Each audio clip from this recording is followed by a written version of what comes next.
So hello everyone. So we are starting with the class 10 very important chapter to the current electricity. हम लोग किसकी बात कर रहे हैं? करंट इलेक्ट्रिसिटी की बात कर रहे हैं. बेटा इलेक्ट्रिसिटी थोड़ा सा बच्चों को टफ लगता है क्योंकि इसमें बहुत सारे न्यूमेरिकल क्वेश्चंस भी हैं और एक तो फील नहीं आती है. थोड़ा आपको करंट जाते हुए दिखता है क्या? नहीं दिखता है. तो ऐसी फील नहीं आती है. लाइट आपका देखो, अब मैं थोड़ा सा फिजिक्स का थोड़ा सा मैं बता दूं आपको क्या क्या इंपॉर्टेंट है. एक बार क्लास 10 तो फिजिक्स की हम बात कर रहे हैं. ठीक है, तो सबसे इंपॉर्टेंट दो चैप्टर्स हैं आपके. First one is light. ठीक है, इस लाइट में आप क्या पढ़ोगे? सब पढ़ोगे. रिफ्लेक्शन पढ़ोगे, रिफ्रैक्शन पढ़ोगे, प्रिज्म पढ़ोगे, मिरर पढ़ोगे, लेंस पढ़ोगे, हर चीज पढ़ोगे. ठीक है, स्कॉलर का भी न्यूमेरिकल क्वेश्चन होता है. अच्छा खासा न्यूमेरिकल क्वेश्चन पूछा भी जाता है. तो लाइट अच्छा खासा मार्क्स कैरी करता है तो बोर्ड के एग्जाम के. ठीक है, सेकंड इंपॉर्टेंट चैप्टर है इलेक्ट्रिसिटी. अब हम सिर्फ अभी एक दो चैप्टर्स की बात करें, बाकी आपका सोर्सेज ऑफ एनर्जी है.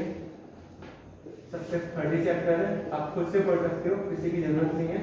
फिर भी आपको डिटेल में आपको सोर्स ऑफ एनर्जी पढ़ाना है. कोई सब्जेक्ट है ये वो चैप्टर्स को आप पढ़ के ना पेपर लिख सकते हो. आपको सिर्फ रटना है, इसमें कुछ नहीं है कि आपका वैसा सोलर एनर्जी क्या होता है, हाइड्रो एनर्जी क्या होता है, जियोथर्मल एनर्जी क्या होता है, ये सारी एनर्जी क्या होती है. सोर्स ऑफ एनर्जी पढ़ेंगे. कैलोरीफिक वैल्यू क्या होती है वो सब आप सोर्स ऑफ एनर्जी पढ़ेंगे. आपको इसमें ना कोई न्यूमेरिकल है ना कुछ है. सिंपल चैप्टर है. Fourth magnetic effect of current, सबसे इजी चैप्टर. इस पर क्वेश्चन भी आते हैं और इसी में आप मोटर पढ़ो, इसी में जनरेटर पढ़ोगे. ये चार चैप्टर के अलावा फिर इसमें कुछ नहीं है. अब अगर आप चाहें तो हार्डली एक महीने में 4 चैप्टर पढ़ सकते हैं. सीपीएससी का क्लास 10 का सिलेबस सबसे बकवास सिलेबस है.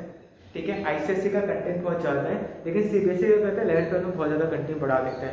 आपको 10th में अगर आपको 95-96% आ रहा है, इसका मतलब ये नहीं है कि आपको 12th में भी 95-96 आ जाएंगे, क्योंकि 12th का सिलेबस बहुत ज़्यादा डिफरेंट है compare to the class 10 syllabus. 10th syllabus बहुत सिंपल है. अगर आप बेटा क्लास 10 के सीबीएसई में अगर अबव 90 स्कोर नहीं कर पाते तो आप भूल जाइए कि आप क्लास 12 अबव 80 के साथ जाने वाले हैं, क्योंकि आपको 12th के अकॉर्डिंग आपको कहीं पर एडमिशन मिलेगा. छोड़िए सब, we are starting with the topic electricity. फिर टॉकिंग अबाउट इलेक्ट्रिसिटी. ठीक है, इलेक्ट्रिसिटी स्टार्ट करने से पहले हम लोग सबसे इंपॉर्टेंट चीज पढ़ते हैं, दैट इज चार्ज. किसकी बात करते हैं हम लोग? चार्ज की बात करते हैं. अब बेटा चार्ज होता क्या है? ध्यान से सुनिएगा. चार्ज क्या होता है? बेसिकली चार्ज क्या होता है? क्या होता है चार्ज? तेज बोले तो. पॉजिटिव और negative form of current in which current flows. Charge क्या है? जैसे एक बॉडी है. ठीक है, इस बॉडी पर कितने इलेक्ट्रॉन ज़्यादा हैं, कितने इलेक्ट्रॉन कम हैं, मतलब एक्सेस और deficiency of electron is called the charge. किसी बॉडी पर कितने इलेक्ट्रॉन ज़्यादा हैं, कितने इलेक्ट्रॉन कम है, वो क्या है? बेसिकली आपका चार्ज है. ठीक है, किसी बॉडी पे कितने ज़्यादा इलेक्ट्रॉन है, कितने इलेक्ट्रॉन्स कम है, इसको क्या है? बेसिकली चार्ज है आपका. सो एक्सेस और deficiency of an electron on a body is known as the charge. पहली बात समझ रहे हैं सर? इसमें से जैसे ही न्यूट्रल बॉडी थी, आप इस पर 2 इलेक्ट्रॉन डाल दिए. अब इलेक्ट्रॉन के तो चलो डालने के बाद में पहले उसके आगे थोड़ी और चर्चा कर लेते हैं. चार्ज समझ आया? एक्सेस या फिर डेफिशिएंसी ऑफ इलेक्ट्रॉन, उसको आप क्या बोलते हो? चार्ज बोलते हो. क्या बोलते हो? चार्ज. ठीक है, आगे सुनो जरा. अब चार्ज की ऐसे यूनिट क्या बेटा? कूलम है. ठीक है, ऐसा यूनिट क्या है? कूलम. ठीक है, ऐसा यूनिट है. सारी इसलिए इंपॉर्टेंट है क्योंकि आप थोड़े कहीं पे जाओगे, बोलोगे 5 किलोमीटर सब कर दो, तो यूनिट इसलिए इंपॉर्टेंट है क्योंकि आप बोर्ड देने जा रहे हैं. कॉपी मैं नहीं चेक करूंगा, होम बोर्ड चेक नहीं होगी, कॉपी बाहर से चेक होगी. इसलिए इंपॉर्टेंट चीज़ आप यूनिट याद रखो. तो चार्ज की ऐसे यूनिट क्या है? Coulomb. Serious unit static coulomb है, जो कि 10वीं में याद नहीं करनी है. ठीक है, दूसरी चार्ज की property that is scalar quantity. कौन सी क्वांटिटी है बेटा? हमारी स्केलर क्वांटिटी. स्केलर क्वांटिटी में आता है. स्केलर क्वांटिटी हमारी कौन सी क्वांटिटी होती है? जिनके पास सिर्फ क्या होता है? मैग्नीट्यूड होता है, डायरेक्शन नहीं होता है. याद करो 12वीं वाली, सॉरी 9th वाली चीजें. स्केलर क्वांटिटी हमारी वो क्वांटिटी होती है जिनमें क्या होता है? सिर्फ मैग्नीट्यूड और डायरेक्शन नहीं होता है. That is scalar quantity. ठीक है भैया. वेक्टर क्वांटिटी क्या होता था? जिसमें मैग्नीट्यूड और डायरेक्शन हो और वेक्टर्स लॉ फॉलो करे, जो 11वीं में पढ़ोगे आप एक साल बाद. कोई खतरनाक सा operation in the vectors law. ठीक है, अब बेटा सबसे बेसिक चार्ज की जो बात करें, दैट इज इलेक्ट्रॉन. एक इलेक्ट्रॉन का चार्ज होता है 1.6 × 10⁻⁹ कूलम. एक इलेक्ट्रॉन का चार्ज कितना होता है? 1.6 इंटू 10 की पावर माइनस 19 कूलम। ये एक इलेक्ट्रॉन पर चार्ज हो कितना 1.6 इंटू 10 की माइनस 19 कूलम। यहाँ तक कोई दिक्कत समझ आ रहा है? सबसे स्मॉलेस्ट चार्ज किसी बॉडी पर अभी तक 10वीं और 12वीं की सबसे स्मॉलेस्ट चार्ज जो बॉडी पे होता है वो है बेटा एक इलेक्ट्रॉन पर था जिसकी वैल्यू 1.6 इंटू 10 की पावर माइनस 19 कूलम। ठीक है सर, आगे समझ रहे हैं। अब चार्ज की कुछ इंपॉर्टेंट प्रॉपर्टी पढ़ लेते हैं। It's not given in a book, it's not a part of the syllabus, but chapter को समझने के लिए आपको चार्ज समझ में आना चाहिए। ठीक है, चार्ज कौन सी क्वांटिटी? स्केलर। चार्ज क्या बताता है? किसी बॉडी पे एक्सेस या फिर डेफिशिएंसी ऑफ इलेक्ट्रॉन, उसको आप क्या बोलते हैं? चार्ज बोलते हैं। ठीक है मतलब आगे सुनो, पहली प्रॉपर्टी, प्रॉपर्टी से नहीं बता रहा, चलो प्रॉपर्टी से समझो कि मालिक सेम चार्ज क्या करते हैं? रिपेल करते हैं। अपोजिट चार्ज क्या करते हैं? अट्रैक्ट करते हैं। सेम चार्ज क्या करेंगे? Repel, opposite charge attract. ठीक है, पहली प्रॉपर्टी। मतलब like charge repel each but unlike charge attract each other. अब ये जो अट्रैक्शन रिपल्शन होगा ये बेसिकली क्या लगाएगा? फोर्स लगाएगा। ठीक है, इस फोर्स के वैल्यू कैलकुलेट करोगे 12 वाले मतलब क्लास 12 में जाके पहला चैप्टर होगा कूलम्स लॉ। तो मतलब फोर्स लगता है, उस फोर्स की पर्टिकुलर वैल्यू आती है, फॉर्मूला होता है। आपको फॉर्मूला भी बता रहा हूँ, ऐसे क्वेश्चन होता है K Q1 Q2 by R square. उस फॉर्मूले का मैं इंपॉर्टेंट बात बता दे रहा हूँ कि जैसे जैसे चार्ज को दूर करोगे फोर्स का हो जाएगा कम हो जाएगा। ये एक इंपॉर्टेंट बात बता दी मैंने। इनके अगर थोड़ा सा प्रीवियस में उसे अपनी औकात से ऊपर ज़्यादा पूछ लेता है कि दूरी बढ़ाओगे तो फोर्स का हो जाएगा कम हो जाएगा। तो पहला हो गया like charge repel each other, unlike charge attract each other. दूसरी इंपॉर्टेंट प्रॉपर्टी बहुत इंपॉर्टेंट है, that is the quantization of charge.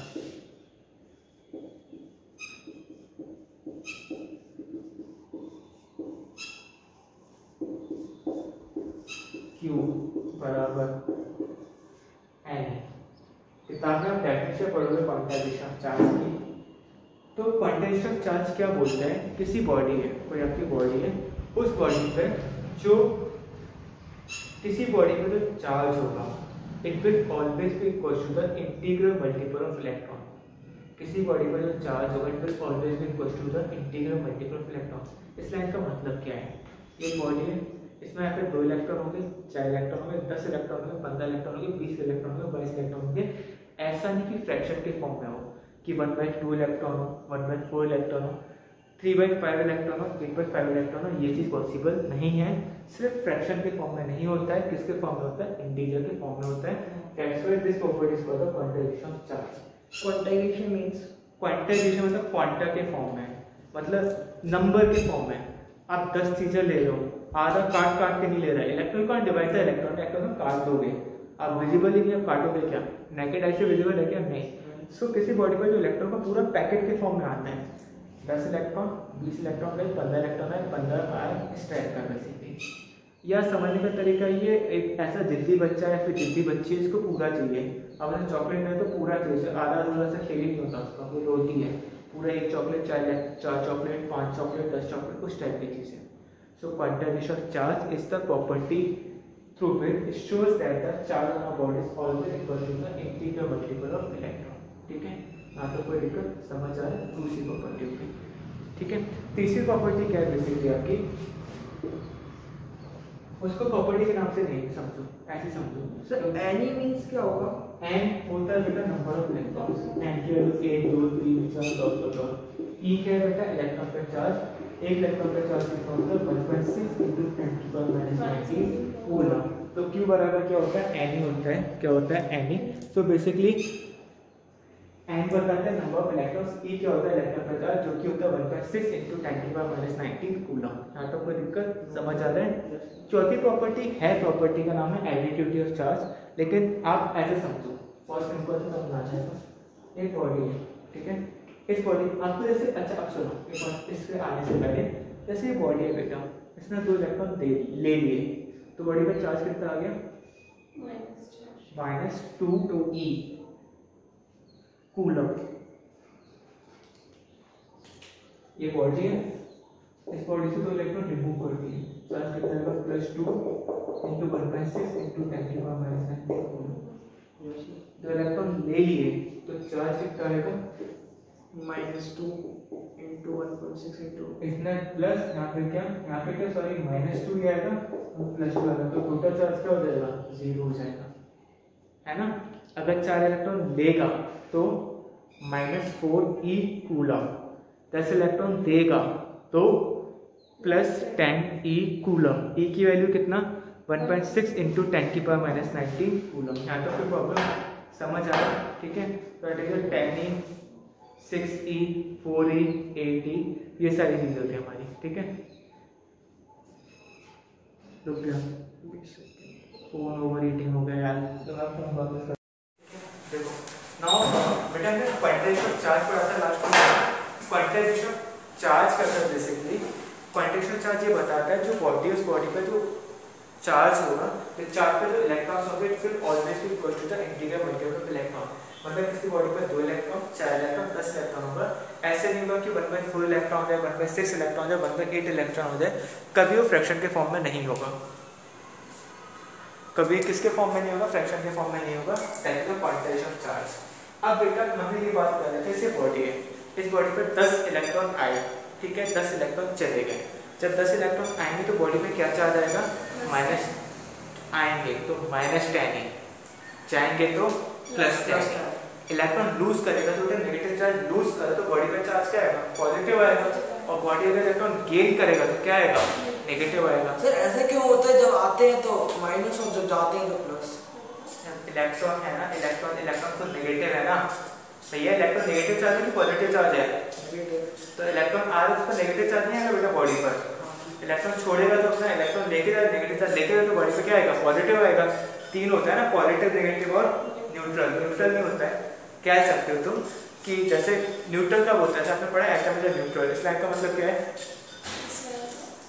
क्या आपने पढ़ा ना पहला चैप्टर एटम इज न्यूट्रल, क्या मतलब इसका, मतलब एटम में इलेक्ट्रॉन का नंबर ऑफ इलेक्ट्रॉन और प्रोटॉन इक्वल रहते हैं जो एक दूसरे को कैंसिल आउट कर देते हैं। उससे कह रही है एटम न्यूट्रल, इसलिए बेटा जितने नंबर प्रोटॉन्स होंगे, याद है ना एटम का स्ट्रक्चर, थोड़ा सा देख लो ये है, तो बीच में क्या होता है, प्रोटॉन से न्यूट्रॉन से होता है, वो क्या होता है, न्यूट्रॉन्स पर कोई चार्ज नहीं होता है, प्रोटॉन पे होता है, पॉजिटिव होता है।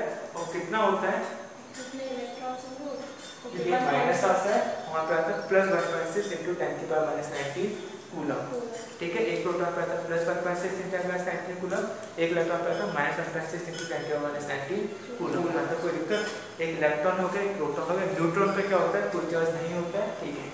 अब बेटा अभी एक आपने सवाल पूछा था जो कि सर जैसे बॉडी है, सबसे बेसिक क्वांटिटी क्या होती है, मास होती है, ठीक है। एक मास और एक चार्ज एक टाइप से फंडामेंटल क्वांटिटी है। 6 फंडामेंटल क्वांटिटी हमने पढ़ी थी क्लास 9 में, फर्स्ट मास और चार्ज फंडामेंटल क्वांटिटी है। चार्ज एक टाइप से फंडामेंटल क्वांटिटी, उस वे में नहीं कि फिजिकल क्वांटिटी का कंसीडर करें, बट हाँ चार्ज एक बेसिक एंटिटी किसी बॉडी को डिफाइन करने के लिए, ठीक है। तो मास का किसी भी बॉडी के अंदर कितना मैटर प्रेजेंट है, हमने लॉ में पढ़ा था, मास और वेट में डिफरेंस भी पढ़ा था। सेम चीज चार्ज एक बेसिक एंटिटी है। अब क्या ऐसा हो सकता है कि बॉडी के ऊपर मास नहीं हो लेकिन चार्ज हो, किसी बॉडी के ऊपर मास ना हो चार्ज हो, ये चीज पॉसिबल है, ये चीज पॉसिबल नहीं है। लेकिन ये चीज पॉसिबल है कि किसी बॉडी के ऊपर मास हो लेकिन चार्ज ना हो, जिसका एग्जांपल क्या है, न्यूट्रॉन। न्यूट्रॉन पे मास है, चार्ज है नहीं। लेकिन ऐसा एडजस्ट नहीं होता है कि बॉडी के ऊपर क्या हो, मास ना हो लेकिन चार्ज हो, ठीक है। तो उसी ऊपर हाईफाई वाली बात है पहले हम लोग ये समझना है, Q बराबर any same charge repel opposite charge repel. आगे देखिए ये बॉडी है, इस बॉडी पे +2e -4e +6e, बॉडी पे टोटल चार्ज कितना होगा, सारे चीजों को क्या कर दो, ऐड अप कर दो। तो बेसिकली जो चार्ज होता है बॉडी के ऊपर वो बेसिकली क्या होता है, अलजेब्रिक सम होता है। क्या होता है, अलजेब्रिक सम होता है। मतलब अगर किसी बॉडी को टोटल चार्ज निकालना है तो सबको क्या कर दो, ऐड कर दो, 6 और 2 8, 8 से 4 में 4, तो चार्ज कितना है बॉडी पे +4e 1.6 पहले पढ़ा कि टोटल चार्ज क्या होता है, सबको जोड़ दो, मास को क्या कर दो, फाइंड कर दो, that is 4 × e, sorry total charge क्या करो, जितनी बॉडी पर चार्ज सबको क्या कर दो, ऐड कर दो, ठीक है। एक ये हो गया। 3 प्रॉपर्टीज, इसमें बहुत सारी प्रॉपर्टी, तुम्हारे कितना काम था 10 की चार्ज। वैसे कितनी प्रॉपर्टीज होती हैं? प्रॉपर्टीज एक है बेटा कि आपका स्पीड, जो चार्ज होता है स्पीड पर डिपेंड करता है। जैसे मास है, अगर मास स्पीड ऑफ लाइट से मूव करेगा, स्पीड ऑफ लाइट यहाँ पे कितना होता था? स्पीड ऑफ लाइट बढ़ा चुका नहीं, स्पीड ऑफ लाइट कितना है? क्या पढ़ा तुम लोग वीडियो लेक्चर से? 3 × 10⁸ मीटर पर सेकेंड सबसे हाईएस्ट स्पीड है अभी तक के टेनिबल स्पीड 3 × 10⁸ मीटर पर सेकेंड, ठीक है। सो अगर किसी बॉडी को आप स्पीड ऑफ लाइट से फेंकोगे तो उसकी स्पीड में क्या हो जाएगा? मतलब उसका मास क्या हो जाएगा? कम हो जाएगा। एक ही प्रॉपर्टी, एक और प्रॉपर्टी है, चलो छोड़ो। चार्ज आया सब में, ठीक है। अब इसे चार्ज को लेके आपको बेसिकली टाइम का पहला चैप्टर स्टार्ट करते हैं, करंट इलेक्ट्रिसिटी। अब जरा ध्यान से करंट इलेक्ट्रिसिटी होता क्या है, ठीक है। अगर फीलिंग नहीं है करंट इलेक्ट्रिसिटी में तो बता देना, तो फीलिंग ग्राउंड का टंकी वाली। तो पहले बात करते हैं करंट इलेक्ट्रिसिटी की। करंट होता क्या है? अगर किताब की डेफिनेशन पढ़ोगे बेटा करंट की, तो करंट की डेफिनेशन लिखी होती है, जो 10वीं की किताब होती है। It is defined as the rate of flow of charge, it is defined as the rate of flow of charge through a conductor. इतना सा डेफिनेशन लिखा होता है।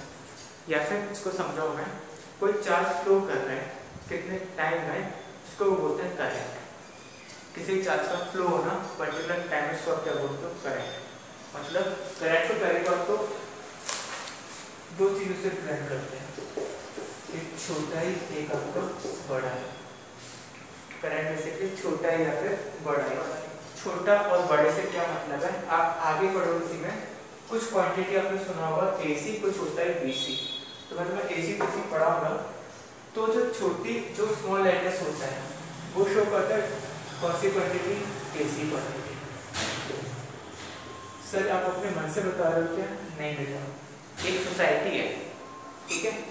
फिर एक सोसाइटी IEEE, उसने डिफाइन किया स्मॉल लेटर्स को हम लोग किसे? स्मॉल लेटर्स बताता है AC क्वांटिटी और बड़े लेटर्स क्या होता है? DC क्वांटिटी, ठीक है।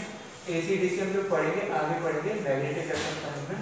अभी थोड़ा बहुत तो आपको आता होगा कि DC कहाँ से आता है? बैटरी होती है वो DC देता है, और जो डायरेक्ट इलेक्ट्रिसिटी आती है वो AC होता है। गुड, ठीक है। तो करना है कौन से? AC क्या है, कैसे आप चर्चा करेंगे बाद में। सो पहले करंट का आता है। करंट क्या है? Flow of charge per unit time, ठीक है। Rate of flow of charge in a conductor is known as the current.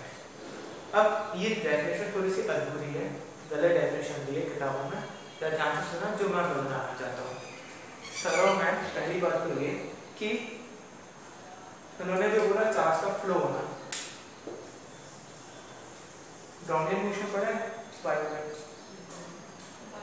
Grounded motion होता है केमिस्ट्री में से। हाँ, ग्राउंडेड मोशन केमिस्ट्री में बायोलॉजी दोनों होगा, ठीक है। मैंने अपने कैसे पढ़ा था। सो ग्राउंडेड मोशन का होता है जिगजैग मोशन होता है, कैसे ये होता है? फॉलिंग रेज का उसने बताया था, ठीक है। तो बेटा ये याद रखना तो बेसिकली चार्ज ये तो मूव कर रहा है ना ऐसे, ये करंट नहीं है, ये करंट नहीं है। करंट क्या होता है? चार्ज का फ्लो होना एक पर्टिकुलर डायरेक्शन है, इसको आप क्या बोलते हो? करंट। चार्ज का फ्लो होना एक पर्टिकुलर डायरेक्शन, इसको आप क्या बोलते हो? करंट बोलते हो। क्या बोलते हो? करंट। सो करंट क्या है? चार्ज का फ्लो होना एक पर्टिकुलर डायरेक्शन, इसको आप क्या बोलते हो? करंट बोलते हो। अगर चार्ज अपनी डायरेक्शन चेंज करता है तो फिर वो क्या फ्लो ऑफ चार्ज नहीं कहलाएगा? बेटा यहाँ पे देखो, यहाँ पे इर्रेगुलर मोशन है, ठीक है। वो करंट का वो पर्टिकुलर डायरेक्शन मूव करे, डेफिनेशन यही है। अब यहाँ पे ना वो करंट फॉर्म नहीं कर रहा है, ठीक है। पर्टिकुलर डायरेक्शन मूव कर रहा है, मतलब एक डिस्प्लेसमेंट आ रहा है, तो करंट है। आप ये बोल सकते हो, ज्यादा डीप में मत जाओ। चार्ज का फ्लो ना पर्टिकुलर डायरेक्शन, उसको आप क्या बोलते हो? करंट बोलते हो। अब सुनिए सर और मैं, ठीक है, एक बच्चा से ध्यान दी। अच्छा, दूसरा उन्होंने बोला कि टाइम, तो ऑब्वियसली बात है कि पर्टिकुलर टाइम लगेगा जब भी चार्ज फ्लो करेगा, ठीक है सर। थोड़ा सा कम ध्यान दें, हल्का सा। रियलिटी में चार्ज का फ्लो होना मतलब कंडक्टर के या मेटल्स के हम बात करें तो बेसिकली इलेक्ट्रॉन का फ्लो होना क्या होता है? करंट होता है।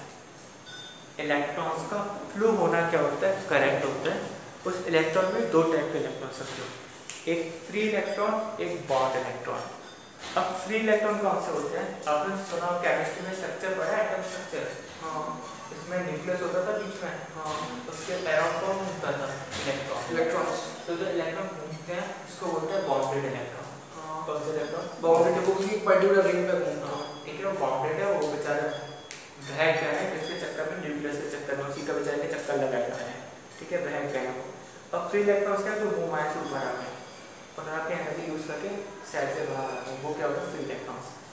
करंट कौन बनाएगा? जो कि फ्री इलेक्ट्रॉन्स है। जो बॉन्डेड इलेक्ट्रॉन जो घूम रहे वो फाइबर करंट बनाएगा, वो बना सकते हैं नहीं, वो तो किसी न्यूक्लियस के पागल लोगों से चक्कर से लोग घूम रहे हैं, समझ रहे हो। लेकिन जो फ्री इलेक्ट्रॉन्स होगा वो क्या फॉर्म करेगा? करंट करेगा। यही हमारा लाइफ का रूल। अगर किसी चीज़ के लिए पागल हो जाए तो उसे चक्कर लगाओ, दुनिया कुछ नहीं कर सकते। अगर फ्री हो गए सारी दुनिया से फ्री, तो आप लाइफ में फोकस कर पाओगे, तब क्या बना पाओगे? करंट बना पाओगे। ठीक है, बायोलॉजी के प्रवचन हैं एक पर्टिकुलर रेशियो में फ्री इलेक्ट्रॉन का मूव होना स्टॉप क्या बोलते हो? करंट बोलते हो। करंट को ट्रेड करते हैं आई से, I is the Q for T. I क्या होता है? बड़ा आई भी क्यू अपॉन टी होता है। हाँ, बड़ा आई भी क्यू बाई टी ऐसे लिख दो। और टी तो टी है, टी क्या है? टाइम है। कुछ भी लिख दो तो रिप्रेजेंटेशन का तरीका है, छोटा लिख के आना, बड़ा लिख के आना, level Q to the marks. ठीक है, definition of q is the charge, q is the charge, t is the time, charge की यूनिट कूलम, टाइम की यूनिट सेकंड, तो कूलम पर सेकंड क्या होता है? करंट होता है, इसको बोलते हैं एम्पियर। तो 1 ampere equal to 1 coulomb upon 1 second. एक कूलम 1 एम्पियर क्या होता है? जब एक कूलम चार्ज होता है 1 सेकंड का क्या चार्ज है? 2 होगी। तो चार्ज स्केलर क्वांटिटी कैसा है? कूलम। करंट क्या? करंट होता है सर और ma'am flow of electrons in a particular direction को आप क्या बोलते हो? करंट बोलते हो। ठीक है सर, ठीक है। Flow of electrons in a particular direction को आप क्या बोलते हो? करंट बोलते हो। ठीक है, सो क्यू टी, क्यू की यूनिट कूलम, टी की यूनिट टाइम, टाइम की यूनिट क्या? सेकंड। आगे सुनिए, 1 ampere equal to 1 coulomb upon 1 second. 1 ampere कब कहलाया जाता है? अच्छा, करंट की ऐसे यूनिट क्या है आपकी? एम्पियर है। करंट की ऐसे यूनिट क्या है? एम्पियर। ठीक है सर, करंट की ऐसे यूनिट होगी एम्पियर होगी। अब आगे, अच्छा करंट भी एक फंडामेंटल, जैसे हमने फिजिकल क्वांटिटी पढ़ी थी 6, क्या पढ़ा था? Mass, length, time, current, nucleus intensity, 5 quantity. ठीक है, टेम्परेचर। ठीक है, तो करंट भी क्या फंडामेंटल क्वांटिटी, 4 के फंडामेंटल क्वांटिटी नहीं है। आधा सीबीएसई ने पूछा नहीं ना, आईसीएसई ने पूछा, बट इन केस आज आपको पता आना चाहिए कि करंट कौन सी क्वांटिटी आपकी? फंडामेंटल क्वांटिटी, लेकिन 4 की फंडामेंटल क्वांटिटी नहीं है। तो करंट होता है I equals to Q by T, और क्यू क्या होता है? चार्ज, टी क्या होता है? टाइम।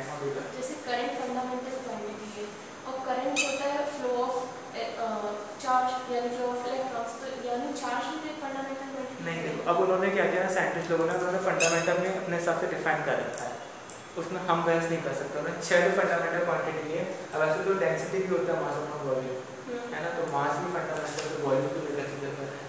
दैट्स व्हाई ना हम थोड़ा सा उस चीज़ में उन्होंने 6 फंडामेंटल क्वांटिटी डिफाइन कर रखी है। ठीक है, सो आई बराबर क्या होगा? Q by T. यहाँ तो कोई दिक्कत? अब सुनो, अब एक बहस जो दिनों से रही है, बच्चों के अंदर कन्फ्यूजन भी रहता है। अच्छा, करंट हमेशा फ्लो कहाँ से कहाँ करता है? करंट कहाँ से कहाँ फ्लो करता है? Positive to negative. Positive to negative. Good, very good. Current कहाँ से कहाँ फ्लो करता है? पॉजिटिव टर्मिनल बैटरी से नेगेटिव। तो बैटरी आती है सुंदर सी, एक प्लस और एक क्या? माइनस। प्लस से जाएगा, कहाँ जाएगा? माइनस। यहाँ से ज़्यादा मैं तो बताने वाला इंपॉर्टेंट बात था। जैसे करंट में नेगेटिव चार्ज रहता है, तो फिर वो पॉजिटिव चार्ज से नेगेटिव चार्ज की साइड कैसे जा सकता है? एक सेकंड, क्या तो समझना वो लगता है, ये नेगेटिव है, नेगेटिव से क्या निकलते हैं? इलेक्ट्रॉन्स। क्या निकलेंगे? इलेक्ट्रॉन नेगेटिव से जाएगा, वो कहाँ जाएगा? पॉजिटिव की तरफ। नेगेटिव से इलेक्ट्रॉन कहाँ जाएगा? पॉजिटिव की तरफ जाएगा। अब जो करंट के लोग डायरेक्शन देते हैं, जो डिफाइन किया है, the conventional direction of current is always in the direction of opposite of flow of electron. Electron अगर इधर जाएगा, करंट कहाँ जाएगा? उसके अपोजिट। ठीक है, अच्छा पानी कहाँ से कहाँ बहता है? अब वो एक क्यों लिया कि इलेक्ट्रॉन के अपोजिट? पानी कहाँ से कहाँ फ्लो करता है? हायर लेवल से लोअर लेवल।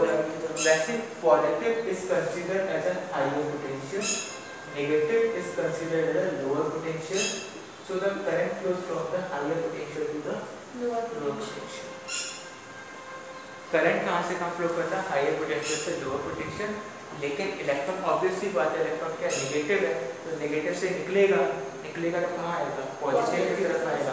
तो अगर इलेक्ट्रॉन जा रहा है इधर, ध्यान से सुनना इंपॉर्टेंट चीज है, अगर इलेक्ट्रॉन जा रहा है इधर, अगर इलेक्ट्रॉन जा रहा है इधर तो करंट कहाँ जाएगा? उसके अपोजिट। सर लेकिन अपोजिट क्यों जाता है? जब नेगेटिव निकल के पॉजिटिव को मिलेगा तभी तो करंट बनेगा, तो करंट बनेगा तो उसका फ्लो होगा। करंट जो डेफिनेशन डिफाइन की गई है, करंट का मतलब फ्लो इलेक्ट्रॉन होता है, ठीक है। अब क्योंकि उन्होंने स्पेसिफिक कुछ चीज को बोला, मैं बोला जैसे पानी हायर से लोअर फ्लो करता है, वैसे उन्होंने पॉजिटिव को बोला हायर पोटेंशियल। तो प्लस से आपने अभी बताया ना, प्लस से कहाँ फ्लो होता है? नेगेटिव। ये उसकी डायरेक्शन है कि हायर पोटेंशियल से कहाँ फ्लो होता है? Lower potential. हायर पोटेंशियल से कहाँ पे? Lower potential. तो वो चीज इलेक्ट्रॉन उसके अपोजिट जाएगा, तो करंट उसकी और इलेक्ट्रॉन की डायरेक्शन क्या होगी? अपोजिट होगी। किताब में डेफिनेशन पढ़ोगे, conversion direction of current is from the higher potential to the lower potential.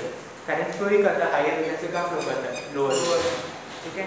अब एक और मैथ्स क्या होती है जो बच्चों को समझ नहीं आता है, क्योंकि अपन को पता चल रहा है कि करंट की डायरेक्शन क्या होती है? +2 माइनस। ठीक है सर, करंट की डायरेक्शन आ गई +2 माइनस, मतलब करंट की डायरेक्शन है। अब करंट मैग्नीट्यूड वाइज भी होता है कि आपने 2 एम्पीयर बोल दिया, 10 एम्पीयर बोल दिया, 15 एम्पीयर बोल दिया। आप चार्जर नोट करते तो चार्जर फॉर्म पर भी लिखा रहता है 9 एम्पीयर, 1.2 वोल्ट, इतना स्टेप के हर एक डिवाइस में 220 वोल्ट, इतना कुछ ना कुछ लिखा रहता है। मतलब एम्पीयर करंट का मैग्नीट्यूड भी होता है। ठीक है सर, मतलब करंट की डायरेक्शन होती है, that means current vector quantity. वो मैं बता रहा हूँ, करंट के अंदर डायरेक्शन है, हाँ है, ठीक है। करंट के अंदर मैग्नीट्यूड है भैया, मैग्नीट्यूड है करंट के अंदर, है। डायरेक्शन है, तो करंट स्केलर की वेक्टर नहीं है, ठीक है। उसका रीजन सुनो। अभी आपसे कुछ देर पहले मैंने पूछा था कि वेक्टर की डेफिनेशन क्या है, वेक्टर लॉ फॉलो करना चाहिए। अब जरा ध्यान से सुनिएगा जरा,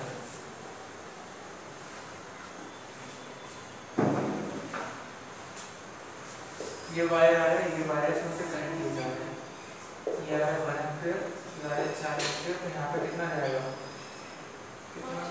5 एम्पीयर जाएगा ना। 1 और 4 कितना हो जाएगा? 5 एम्पीयर। कोई आपने कोई खतरनाक सा फॉर्मूला लगाया है? नहीं। सिंपल सा एडिशन किया ना, मतलब वेक्टर लॉ को फॉलो किया क्या? नहीं। मतलब आपने कोई वेक्टर लॉ को पता नहीं, लेकिन हमें ये पता है कि वेक्टर लॉ को बेसिकली आपने फॉलो नहीं किया। मतलब क्या कहते हैं, वेक्टर लॉ यहाँ पे आप अप्लाई नहीं कर रहे हो। क्या अप्लाई नहीं कर रहे हो? वेक्टर लॉ को अप्लाई नहीं कर रहे हो। तो बेसिकली करंट हमारी कौन सी क्वांटिटी है? स्केलर क्वांटिटी है। अगर आप अच्छी किताबें पढ़ोगे तो बेसिकली, अगर अच्छी किताब पढ़ोगे तो लिखा होता है current is a tensor quantity, वो आपकी छोड़ दो, 10वीं में नहीं है। आपके लिए करंट कौन सी quantity? Scalar. The reason being that it is having a magnitude, yes, it is having a direction, yes, but it does not follow vector law. कौन सा लॉ फॉलो नहीं करता है? Vector law. That's why it is a scalar quantity. Current कौन सी quantity होगी? Scalar quantity हो गई। करंट कौन सी क्वांटिटी होगी हमारी? स्केलर क्वांटिटी होगी। ठीक है। अब बेटा इसके आगे के जो हमारे न्यूमेरिकल्स हैं, करंट में कौन कौन से न्यूमेरिकल्स होंगे, we will discuss on the next video. Thank you बेटा, थैंक यू सो मच।